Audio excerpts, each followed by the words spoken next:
Good morning, this is Attorney Vincent Davis. This is Get Your Kids Back Now.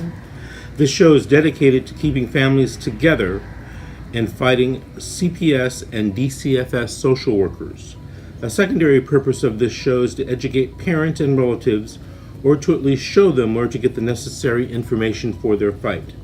The final purpose of the show is to remind the people that change can be effectuated at the ballot boxes, at the state and federal levels. Let us unite, vote, and elect those who will make the necessary changes. Good morning. You're on with Attorney Vince Davis. Hello? Good morning. Hi. How are you? I'm blessed. How are you? Doing good. Did you have a story to tell or a question to ask this morning? We're live. I have a story to tell. Go ahead. We're live on the radio. I'm a paternal grandmother to 8 children in the foster care system, 5 of which I've actually had placed in my home at one point in time. At this point, the kids are here, have been here almost 2 years. So I basically have been putting in the footwork to help my grandkids get through this system, which, by the way, they've been in this particular case for 7 years. I got the kids in 2017, and I've been threatened by the workers basically for saying that I needed time to get myself back together. I took a 3-day vacation on my birthday, and I was threatened that they would remove the youngest child that was in my home at that time because they didn't feel comfortable with who I was going to leave the children with. However, the kid's still here, fine, and he was with the person that they weren't comfortable with. I am willing to take each and every last kid. It's 8 kids on this case, and they have 3 still in the system. Mom and sis got the 2 daughters. There's 2 other children that I'm trying to get. They're not placed, and it's sickening and heartbreaking to think, you see your grandkids before they go into this system as kids playing and having fun, and then when you get them, every last one of them is on medication. How does that happen?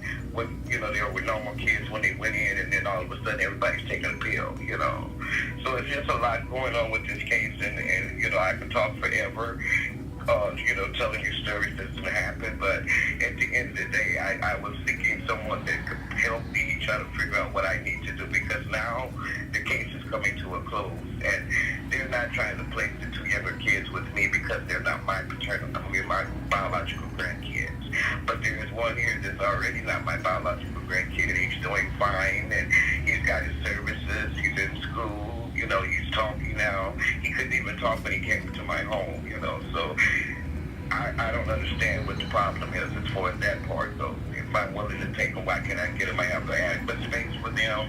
I have beds already purchased for them. I've been in Mom's life since before she started having babies. She has requested that those kids be placed with me because she wants her children together. And the system itself is saying, well, we're going to do it the way we want to do it.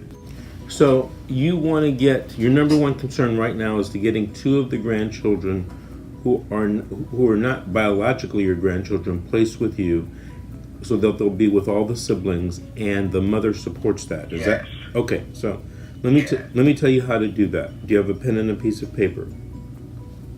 Yes. Okay. I'm ready. Okay. So I was a little bit confused. You said the case is about to end. Why do you think it's about to end? Well, they're going to start putting kids up for adoption and guardianship. Okay. And that's when I say end, that's what I mean. Okay, so you're going to have to move fast on this, all right? The first thing you're going to have to do is you're going to have to file a de facto motion regarding those 2 grandchildren. So just write number 1, de facto motion. Now here's a problem. When you talk to a lot of attorneys who even practice in this area, they're going to tell you, or they might tell you, that you're not entitled to file a de facto motion because you've never taken care of those children. If they tell you that, they will be telling you something that's incorrect, and then you tell them that you want to file something called a Charles S. motion, de facto motion for relatives. There's this little known or forgotten case in California that says that you can have standing in a case if you're a relative that has interest in the children. That would mean you. Now, relative is defined differently in the juvenile dependency system. And depending on who you talk to, you would be considered a relative, or you might not be considered a relative. I think within the juvenile dependency context and the California Welfare and Institutions Code, for purposes of placement, that you would be considered a relative, or what they call a nephrim, a non-extended family member. And they kind of have the same standing and rights in the juvenile court. The second thing, and the most important thing you want to do, is you want to file what's called a 388 petition. That is a form where you fill out and you provide a declaration and evidence and pictures or whatever to the judge to say, hey, judge, I want to change something about this child's case. Specifically, I want, custody and or visitation of the child. Now, you have a unique position because you actually have siblings of the child placed with you. Be they half siblings, they might be half siblings, but in juvenile law, a half and a whole sibling are considered the same. So those children probably have rights to have the child or these two children placed with you as well. So you might want to call, number 3, you might want to call the attorney for those children and say, hey, I have these children placed with me, and each of them wants the siblings placed with them in your home. And those attorneys may be able to assist you as well. The third thing that you should do, is you should file a petition to disclose all of the records of these two children to you. There may be evidence in there that you need to know. Sometimes there's evidence in these files that, where they're talking about you in a negative way, and since you don't know anything about it, you can't stand up and say, hey, judge, the lady said I'm a convicted mass murderer. That's not true. And here's my proof. So you need to get those records and disclose that as well. The next thing you should do is, and this is a little bit provocative, there are a lot of people who disagree with me on this issue, judges included, but I think that you should file petitions for legal guardianship, both temporary and permanent.